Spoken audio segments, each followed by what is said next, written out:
老板做梦都不会想到，他的一个决定竟然断送了整个公司的前程，只因他在年会上突然站起来宣布：苏浩啊，你的这80万年终奖就当公司福利分给大家吧。他笑眯眯地看着我，仿佛在说今天天气不错。会议室里响起雷鸣般的掌声。太好了，浩哥真是我们的榜样。就是，有钱大家一起花才有意思嘛。苏浩本来就不缺钱，80万对他来说就是零花钱。我机械地扫视着这些同事的脸，这80万是我一年跑了300多个客户，熬了无数个通宵，陪酒陪到胃出血换来的。现在一句话就要分给这帮每天准点下班、从不加班的家伙，我赔，想必吃呢。苏浩，你看大家多开心，公司就是个大家庭，有福同享嘛。而且啊，你家里条件那么好，爸妈都有退休金，房子也买了，这点钱对你来说不算什么。可其他同事就不一样了，都要养家糊口，太不容易了。苏浩，你没意见吧？说完，他还装模作样的叹了口气。王金龙的语气里带着不容置疑，所有人的目光都集中在我身上，期待、贪婪、威胁。我看着这群人的表演，突然明白了什么，他们早就商量好了，这一切都是预谋，而我就是那只待宰的羔羊。我深深吸了一口气，脸上努力挤出一个笑容。当然没问题，我们都是一家人嘛。散会后，王金龙让我去他办公室。公司今年确实困难，但也没到发不出年终奖的地步。可你一个人拿80万，其他人才拿几千块，这传出去多难听。所以呢？反正你也年轻，以后机会多的是，这次就委屈一下。你要是不愿意，明年的资源分配我可就要重新考虑了。威胁，赤裸裸的威胁。我深吸一口气，我明白了，这就对了嘛。识时务者为俊杰，明天财务就把钱分下去，你配合一下。记住，这是对外就说是你主动提出的。回到工位，同事们还在兴奋地聊着天，我装作整理东西，竖起耳朵听。这下好了，我们每人能分到小1万块钱。他那么有钱，分一点给我们怎么了？早就看他不顺眼了，天天开好车穿名牌，显摆什么？老板说了，这事要是传出去，对公司形象不好，大家都要保密。当然，咱们都懂。不过说真的，苏浩还挺识趣的，要是换了我，肯定不干。废话，他敢吗？老板都发话了。第二天上午，我在工位上拨通了华总的电话。华总是我们最大的客户，一年的订单就有200万。华总您好，我是苏浩。苏浩啊，怎么了？没什么大事，就是想跟您汇报一下昨天公司年会的情况。您知道吗？我们老板昨天让我把年终奖捐出来给同事们当福利。捐年终奖什么意思？就是说公司今年效益不好，大家都不容易，让我这个拿得多的照顾一下拿得少的。80万啊，华总，说捐就捐了。什么80万？苏浩，你们公司是不是出什么问题了？怎么会让员工捐钱？哎，华总，您别这么说，我们老板也是为了大家好。虽然今年确实困难了点，但我们还是会保证服务质量的。困难到什么程度？连年终奖都发不出了？也不是发不出，就是你也知道，现在大环境不好，能省就省点吗？华总这人最怕合作伙伴不稳定，现在肯定开始担心了。沉默了一会才说：苏浩，这样吧，我下周去你们公司一趟，跟王总当面聊聊。好的，华总，我提前安排。挂了电话，我嘴角勾起一丝微笑。下午，王金龙就慌慌张张地找到我。苏浩，华总怎么突然要来公司？他在电话里问我们是不是资金紧张。我也不知道啊，可能是想了解一下我们的情况吧。你没跟他说什么不该说的话吧？我能说什么？就是正常汇报工作啊。王金龙狐疑地看了我一眼，才转身走了。没过一会儿，刘梅凑过来问我：苏浩，你是不是跟客户说了年终奖的事？华总刚才打电话质疑我们的财务状况。我没有啊，可能是他自己听说了什么吧。现在消息传得这么快。你以后说话注意点，别影响公司业务。影响业务？那当初分我年终奖的时候，怎么不考虑影响我的心情？刘梅被我噎得说不出话，悻悻地走了。接下来几天，华总的电话越来越频繁，每次都在旁敲侧击地了解公司情况。王金龙被问得焦头烂额，开始在办公室里发脾气。谁他喵把消息传出去的？现在客户都开始怀疑我们了。同事们面面相觑，谁也不敢说话，只有我低着头工作，心里却在偷着乐。这才刚刚开始呢。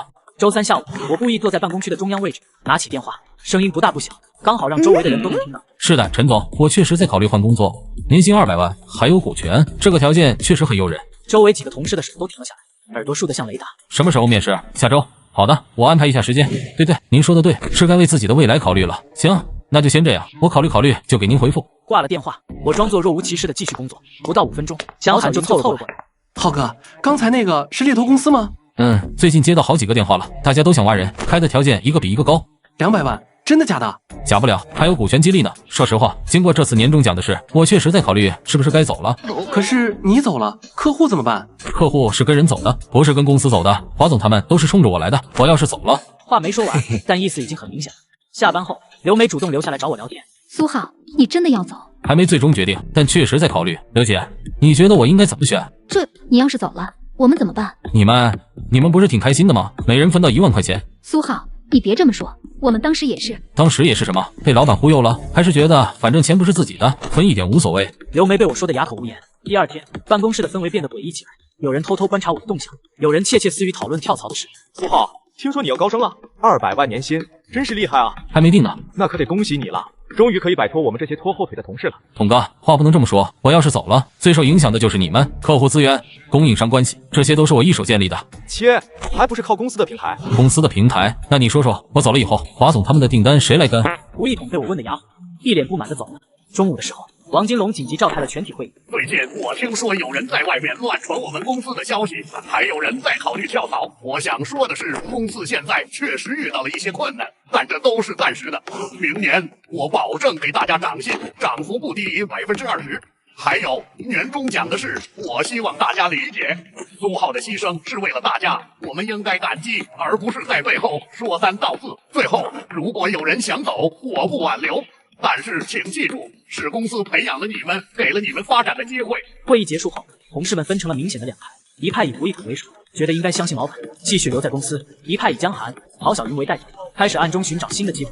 刘梅则在两边摇摆，既不想走，又担心公司真的出问题，整个办公室的气氛变得紧张而分裂。而我就坐在风暴的中心，冷眼看着这一切。周五下午，我主动拨通了陈总的电话。陈总是我们最大竞争对手公司的总经理，在行业里很有名气。陈总您好，我是苏浩。苏浩，久仰大名啊，怎么想起给我打电话了？是这样的，我最近在考虑职业发展的问题，想跟您请教一下。哦，你这话很有意思，是对现在的工作不满意吗？也不是不满意，就是觉得平台有点限制我的发挥，而且最近公司的一些做法让我觉得价值观不太合。具体怎么说？陈总，您知道吗？我们老板让我把80万年终奖捐给全公司当福利。电话那头沉默了几秒，然后传来爽朗的笑声。王金龙还真是想得出来。苏浩，你这是被当肥羊宰了。所以我在想，是不是该为自己的未来考虑了？陈总，如果我跳槽的话，华总他们的订单应该是可以带走的。苏浩，你这话我爱听。你知道吗？华总他们的订单我们早就想接了，如果你能过来，我给你双倍薪酬，再加5%的股权，怎么样？双倍薪酬，那就是200万了。没错，而且你带来的客户利润我们55分成。陈总，您这个条件确实很诱人，那就这么定了。下周我们正式谈判。好的，我考虑一下就给您回复。挂了电话，我环视了一圈办公室，几个同事都在偷偷看我，眼神复杂。第二天一早，王金龙就气冲冲地把我叫进办公室。你是不是跟陈总联系了？是啊，怎么了？你怎么能这样？你要是想走，直接跟我说啊！为什么要背着我联系竞争对手？我联系谁是我的自由吧，而且我也没说要走啊。你还狡辩！陈飞那家伙都跟我炫耀了，说要挖我们的业务骨干。那看来王总对我评价挺高的。苏浩，我求你了，别走好不好？我给你涨薪，涨50%，升你当副总。现在知道我的价值了？我一直都知道你的价值。那个年终奖的事，要不我们重新商量。陈总给我200万年薪，还有股权，您觉得您能给我什么？200万，这不可能。没什么不可能的，人往高处走吗？对了，王总，华总下午要来公司，您记得接待一下。说完，我不再理王金龙一脸不爽的表情，直接走了。下午3点，华总准时到了公司，我陪着他在会议室里坐下。华总，有什么想了解的，您尽管问。苏浩啊，我听说你在考虑跳槽，确实有这个想法。最近发生了一些事，让我觉得这个平台可能不太适合我了。那我们的项目怎么办？华总，说实话，如果我走了，这个项目可能确实会受影响。我建议您暂时不要投入太多，等我的去向确定了再说。你的意思是？我的意思是，为了避免给您造成损失，咱们的合作最好先暂停一下。那200万的订单先暂停吧，等情况明朗了再重新启动。好吧，我理解你的顾虑。不过苏浩，如果你去了新公司，我们之间的合作……那当然还可以继续啊，华总，我们的关系在那呢。华总离开后，我直接去了财务部。刘梅，华总的200万订单暂停了。什么？为什么？他担心服务连续性，想等我的去向确定了再说。那其他客户呢？我建议你统计一下，有多少订单可能会受影响。刘梅脸色惨白地开始翻查资料。半小时后，她拿着一份表格敲响了王金龙的办公室门。我站在门外，清楚地听到了他们的对话。王总，出大事了！华总的200万暂停了，刘总的150万也说要重新考虑，还有李总的100万也在观望。如果这些订单都没了，我们今年就要亏损200万。都是因为苏浩，他这是在报复我们。王总，现在怎么办？银行那边的贷款下个月就要还了，想办法留住他。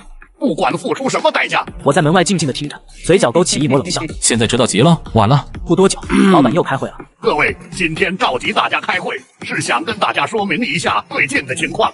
有些人在外面传播不实消息，影响了我们的客户关系，这种行为是极其不负责任的。他的目光在我身上停留了几秒，眼神里满是怨毒。不过大家放心，公司的基本面是好的，这些都是暂时的困难。苏浩啊，明年我准备让你当销售总监，年薪直接翻倍，你看怎么样？此话一出，全场安静的连针掉地上都能听到。我慢慢站起来，王总，您觉得我像3岁小孩吗？画饼谁不会啊？问题是明年公司还在不在都是个问题。苏浩，你这话什么意思？华总的200万没了，刘总的150万没了，李总的100万也没了。那是因为你在背后捣鬼。我捣什么鬼了？我只是如实告诉客户，我可能要离职，让他们做好准备而已。王金龙气得说不出话来。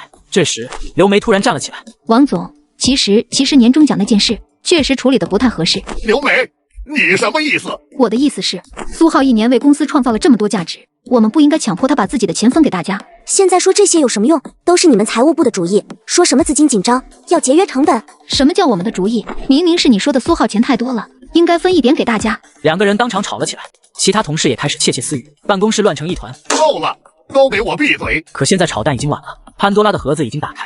下午，我的手机响了。苏浩吗？我是华总，我已经决定了，那个200万的项目正式取消。另外，如果你去了新公司，我们可以重新合作。谢谢华总的信任。挂了电话，我又接到了刘总的电话。苏浩，听说你要跳槽，那我们的合作……刘总，为了避免影响您的业务，我建议您也找其他供应商。行，我明白了。你到了新地方记得联系我。一下午，我接了5个客户的电话，每一个都是同样的内容，项目暂停，等我到新公司再合作。王金龙坐在办公室里，脸色1分钟比1分钟难看。傍晚时分，公司楼下来了几个西装革履的人。请问王金龙先生在吗？我们是银行的。我远远地看着，心里一阵暗爽。半小时后，王金龙面如死灰地走了出来。苏浩，你过来一下。我走进他的办公室，求你了，别走好不好？我给你道歉，那个年终奖的事是我做错了，我把那80万还给你，再额外补偿你20万，怎么样？钱已经分了，您还得回来吗？我想办法。不用了。我转身要走，他却突然跪了下来。我求求你了，公司不能倒。我上有老下有小，还有房贷车贷。我停下脚步，回头看着这个曾经趾高气扬的男人。王总，当初您分我钱的时候，有想过我的感受吗？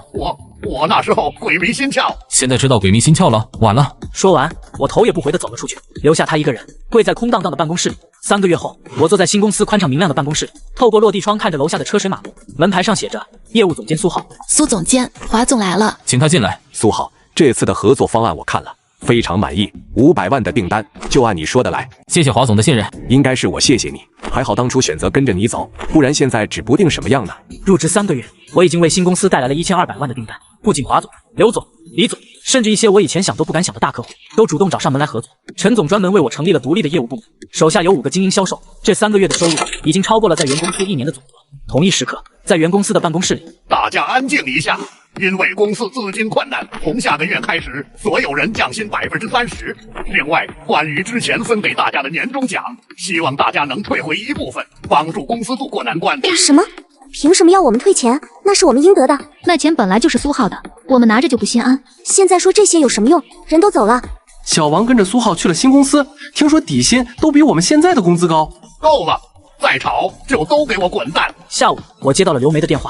苏浩，我能见你一面吗？什么事？我想跟你道歉，当初年终奖的事，我做错了。现在道歉又有什么用？我知道晚了，但我还是想说，公司现在要倒闭了，王总让我们退钱，我家里又出了事。苏浩，你能不能帮帮我，给我个工作机会，哪怕是最基础的职位也行。我真的走投无路了。我沉默了很久才开口。刘美，你记得当初我被迫同意分钱的时候，你们有人帮过我吗？现在你们遇到困难了，就想起来找我帮忙，世界上哪有这么好的事？苏浩，我知道你恨我们，但我不恨你们，我只是觉得有些账该算清楚了。又过了1个月，我正在办公室里处理文件，小李敲门进来。苏总，楼下有个人说要见您，叫王金龙，让他上来吧。几分钟后，王金龙走了进来。